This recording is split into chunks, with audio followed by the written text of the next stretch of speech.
Ever walk into a school and just, I don't know, feel the energy? Hmm. Sometimes it's good, sometimes not so much. Right. And we're not talking about the textbooks or the uniforms. We're talking about something deeper. Those invisible forces that shape a school's vibe, school culture, and climate. Exactly. It's like the personality of the place. You've sent over some notes from like an educational management course or something, and I've got to say, this stuff is fascinating. It really is. And whether you're a parent, a teacher, or just curious about what makes groups tick, this deep dives is for you. Seriously, understanding this stuff is like having a superpower. Okay, so culture and climate. I feel like I've heard those words thrown around, but what do they actually mean in the context of a school? Is culture that like vintage yearbook collecting dust in the corner, Huh? and is climate just hoping the AC is working? Okay, I see where you're going with this. You're right about the feel of it all. The excerpt you sent defines school culture as um, the set of values, traditions, and beliefs that make each school unique. It's like it's the personality of a school. Okay, I like that. So it's not just about what they teach, it's how they teach it, the overall vibe. Yes, exactly. Yeah. It's even deeper than that, though. You highlighted this great quote from Mintzberg. Culture infuses life into the skeleton. It's the spirit, the energy behind the structure. And this excerpt breaks culture down into three kind of like levels: norms, values, and assumptions. Ooh, layers.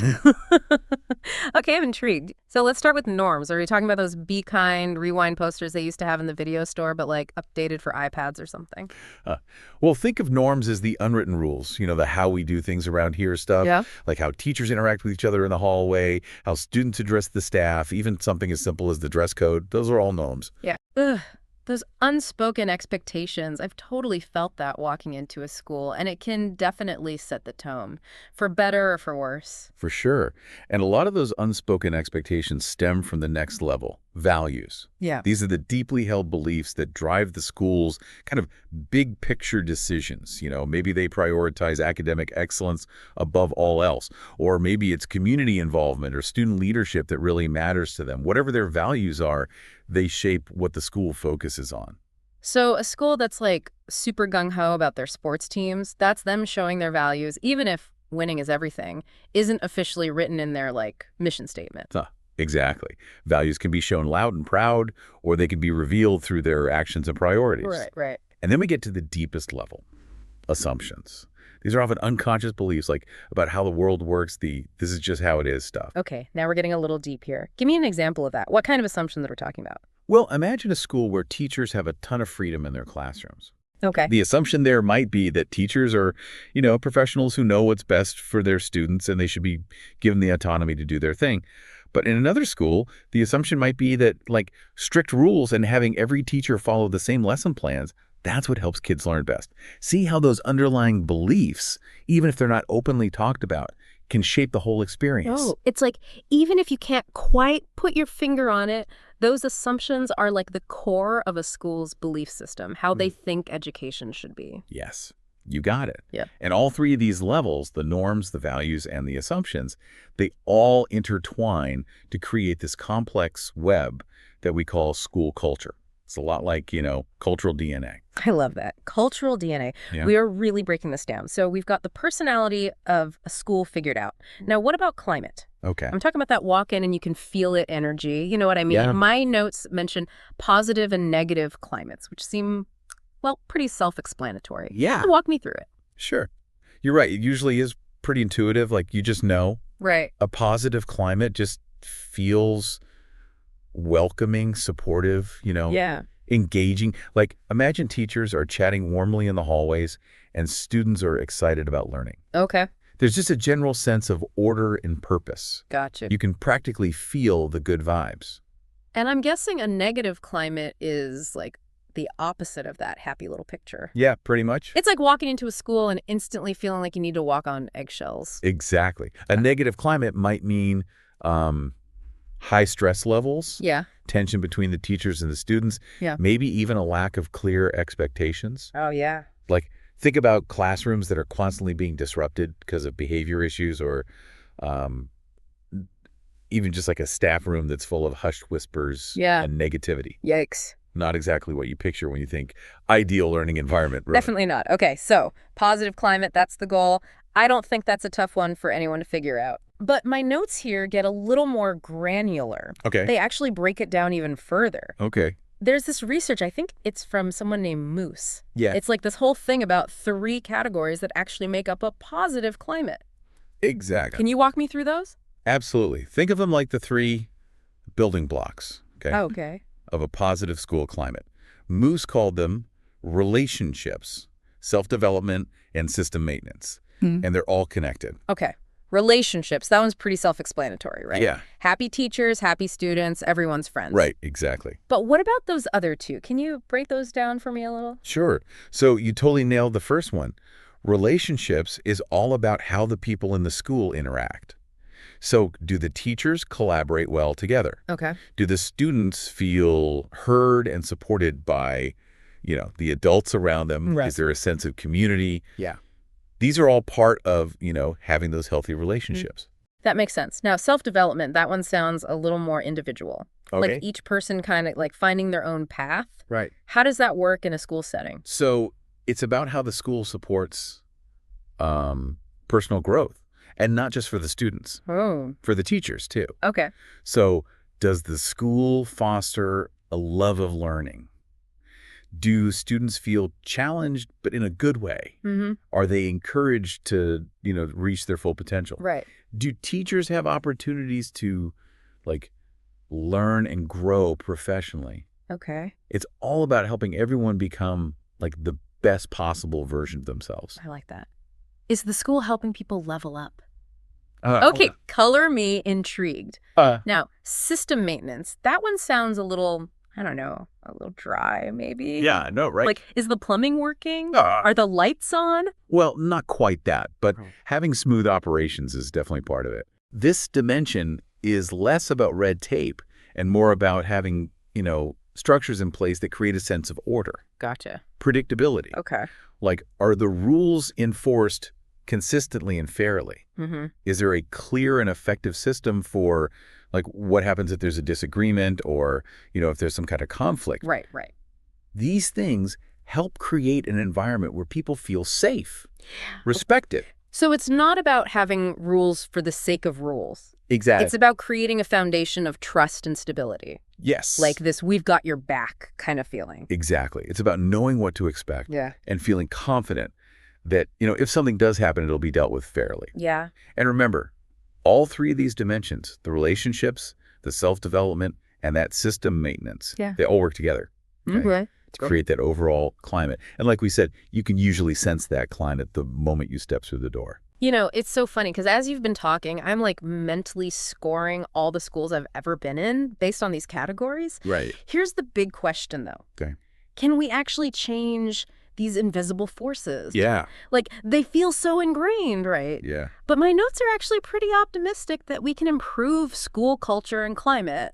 It's definitely possible. Okay, good. But you're right, it doesn't happen overnight. Right. It's not like you could just flip a switch and poof, instant positive change. Oh, right, right.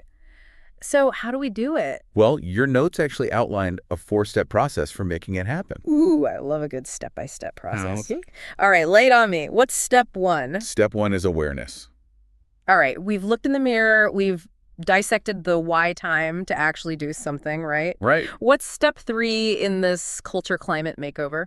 This is where the rubber meets the road. Yeah. It's action time. Now you start putting strategies in place to actually address the things that you uncovered in steps 1 and 2. Okay. But remember, we're talking about shifting mindsets and Right. behaviors here. Yeah, And that kind of change, that takes time, right. effort, consistency. So no snap your fingers and it's different solutions. No, definitely not. Darn. Think of it like this. You're not just putting a Band-Aid on a problem. Right. Okay. You're trying to fundamentally change Oh, wow. the way the school operates, Right. the way it feels to be there. Yeah. It's a marathon, not a sprint. Okay. And it's not about these one-off initiatives. It's about weaving those desired values and practices Right. into the very fabric of the school. Okay. I like that visual. That's good. Weaving it in, making it part of who they are. So give me an example. Let's say a school has, they've gone through the first 2 steps. They're taking this seriously. And they realize their climate feels a little cold, a little impersonal, what kind of actions could they take to actually, like, turn up the warmth? That's such a good example because it really speaks to just how important the climate piece is, you Yeah, know? yeah. So in that situation, maybe they start by offering professional development for their teachers, right? Okay. Focused on building those stronger, more supportive relationships with students. Yeah, yeah. Maybe they create more opportunities for like student voice Mhm. and leadership so the students actually feel heard and valued. Okay. Or they might even like revamp the physical space, Oh, make interesting. those common areas feel more welcoming, more inclusive. Wow. It's about being intentional Yeah. in every aspect of the school experience. Wow. So it really is this like holistic Yes, approach. You're yes. not just saying be nicer, you're actually creating like systems and structures Right, yeah. that support that goal. I love it. But okay, change is hard. How does a school know if their efforts are actually working? That is where that final step comes in, assessment. Okay. This is all about regularly checking in, you know, Right. evaluating the impact of the changes they've made and being willing to adjust course if something isn't working. Okay. It's about being flexible, responsive. So it's not set it and forget it. No. It's more like keep checking the pulse. Yes. Make sure things are flowing. Exactly. And this is where that quote that you underlined really comes in. It's from Stoner and Winkle. They said, if you put a frog in water and slowly heat it, the frog will eventually let itself be boiled to death. We too will not survive if we don't respond to the radical way in which the world is changing. Okay. That's a powerful image. And it makes total sense. We get comfortable, even if the water's getting hotter and hotter until it's like too late. We've got to be aware of those, like the subtle shifts. But how does that apply to schools? It's not like the world of education is known for its, radical, rapid change, or is it? You'd be surprised. Schools are constantly evolving. That's true, yeah. They have to be, right? Right. With new students coming in all the time, new teachers, New challenges. new yeah. challenges popping up all the time. Right. The key is to be proactive about shaping that culture and climate. Don't just react to problems as they come up, Be ahead of it. Yeah, stay ahead of that boiling water. I love that. So we've gone deep on the what and the why of school culture and climate. Now, my notes conveniently provide this like handy-dandy chart comparing the two. Perfect. It's like a cheat sheet for understanding the key differences. Right. What are some takeaways for our listeners tuning in today? One of the biggest differences to remember is the pace of change. We can often shift climate more quickly than culture. Think about like a pep rally, right? It can totally boost morale in the short term, Oh, yeah. but it's not going to fundamentally change the school's core values, right? Right. It's a quick shot of enthusiasm. Yeah. But the culture is more like, I don't know, carefully cultivating a garden or something. Yeah. It's a slower, more intentional process. Perfect analogy. Culture is about those, deeply held beliefs and practices, and those take time to take root and flourish. It's about asking, like, what kind of community do we want to be? Yeah. And then making sure your actions Right. line up with that vision. Because if your actions don't match your values, everyone can feel that disconnect, right? Exactly. It's like saying you're all about sustainability Right. and then printing all of your handouts single-sided on glossy paper. Exactly. Authenticity is key. And that's why understanding these nuances of both culture and climate can be so powerful. Yeah. They really work together to create a school's overall identity, So whether you're part of a school, a workplace, even just thinking about the culture of your own family, knowing where to focus your efforts is key. You wouldn't plant a sunflower seed and expect it to bloom the next day. Some things take time and intention. It's so true. Transforming school culture and climate requires patience, persistence, and recognizing that every single person in that community plays a role. We're not just slapping a fresh coat of paint on the walls here. We're doing a full-on renovation. It takes time, it takes planning, and it takes buy-in from everyone involved to truly make a space feel like home. I love that. And just like a home, a school should be a place where everyone feels safe, supported, and inspired to grow. Absolutely. So from hidden norms to the power of a positive environment, we've journeyed through the invisible world of school culture and climate. And what a journey it's been. It really has. Any final thoughts you want to leave our listeners with today? These concepts are so much more than just, fancy educational terms. They're the invisible forces that shape our experiences in any organization or group, from classrooms to boardrooms, from sports teams to like online communities. Understanding these dynamics gives you such incredible insight. So true. It's like you've given everyone listening a secret decoder ring. Once you understand how culture and climate work, you're not just navigating them, you can actually advocate for positive change. Exactly. Never underestimate your power to make a difference. Whether you're a student, a parent, a teacher, a CEO, you have a voice.